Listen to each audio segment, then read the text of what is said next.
people have a lot of trepidations with installing windows during the wintertime. When it comes to Ecoline, they're typically doing these window installs in 1 or 2 days. And they're only doing one window at a time. So take one window out, put a new window in, move on to the next room, and go on like that, so that we're not getting too much cold air inside the house. Can still keep things comfortable.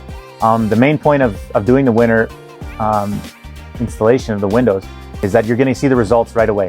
You know, if we install windows in the summertime, you might not notice that the difference between the windows too much.